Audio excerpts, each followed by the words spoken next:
ఏంటక్కా? నిన్న హాస్పిటల్లో నేను జాయిన్ చేసిన ఆ పెద్ద ఆవిడ స్పృహలోకి వచ్చారంట. అవునా? ఆవిడ స్పృహలోకి వచ్చిందంటే నిత్యకి ఆవిడకున్న సంబంధం ఏంటి? ఆ నిత్య ఆవిడ్ని అంత క్రియలుగా ఎలా తోసేసిందో ఇవన్నీ తెలుసుకోవచ్చు కదా. అవును గాయత్రి, ఈరోజు ఆ నిత్య ఎవరో ఏంటో, తను ఎలాంటిదో అన్నీ బయటపడిపోతాయి. నిత్య గురించి నిజం తెలిసిన తర్వాత దానికుంటుంది చూడక్క నా చేతిలో. అవును, అనంత్ గారు ఎక్కడా? ఆయన స్నానం చేస్తున్నారక్క. సరే, మనం అర్జెంటుగా సిటీ హాస్పిటల్కి వెళ్ళాలి. సరేకా.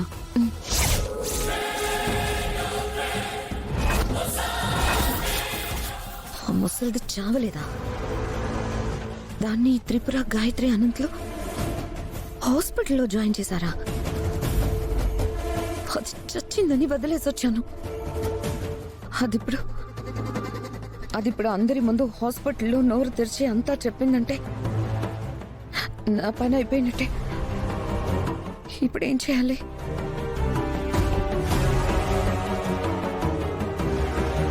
ఏమండి, త్వరగా రండి, మనం బయటికి వెళ్ళాలి. సుందరి, మీరు ఎక్కడికి వెళ్ళాలనుకుంటున్నారు? మేము హాస్పిటల్ దాకా వెళ్ళొస్తాం. నేను మీతో వస్తాను. బాలగారు, మీరు ఇక్కడే ఉండండి, మేము వెళ్ళొస్తాం. నేను వస్తా. బావగారు, మీకు వచ్చేటప్పుడు ఐస్ క్రీమ్ తీసుకురావాలా వద్దా? హే, ఐస్ క్రీమ్ కావాలి కావాలి కావాలి. అయితే మీరు ఇంట్లోనే ఆడుకుంటూ ఉండండి. నేను, మీ తమ్ముడు, మీ సుందరి బయటికి వెళ్ళేసొస్తాం. కానీ నాకు 2 ఐస్ క్రీమ్ తీసుకురావాలి, ఓకే? సరే.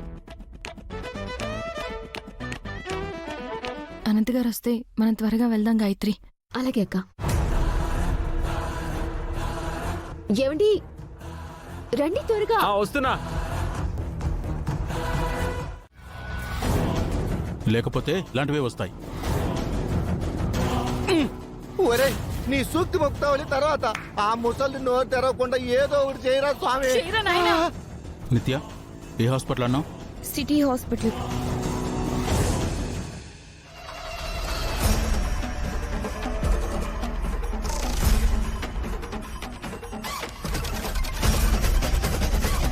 చెప్పండి సార్.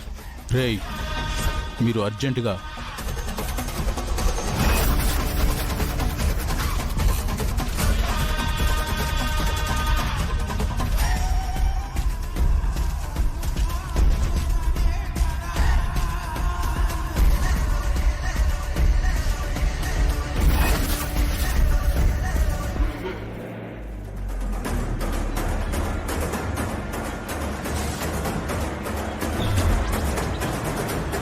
జాగ్రత్త.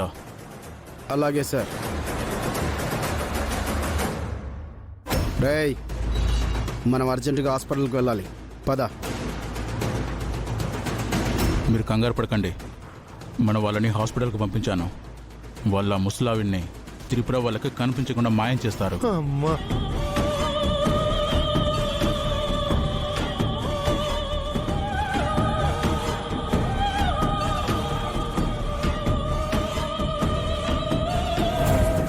రేయ్, త్వరగా పోనీరా.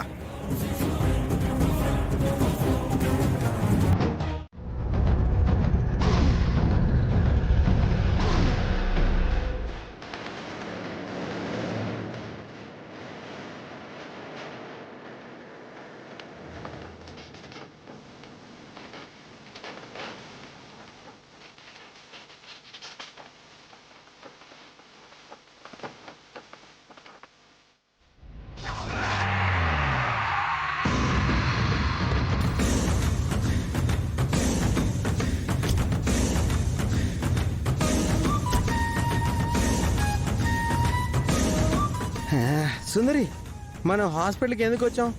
ఎవరున్నారు ఇక్కడ? మనం ఆ రోజు ఫ్రూట్స్ తీసుకొస్తుంటే ఒక ఆవిడ స్పృహ తప్పి పడిపోయారు, గుర్తుందా? గుర్తుంది. మనం ఆవిడ్ని వాళ్ళ ఇంటికి తీసుకెళ్ళాం కదా. ఆవిడికి హెల్త్ బాగాలేదట, హాస్పిటల్లో జాయిన్ చేశారట. ఓ పాపం. ఇప్పుడు ఆవిడకి ఎలా ఉంది సుందరి? ఆవిడికి బానే ఉంది బాలగారు. రండి.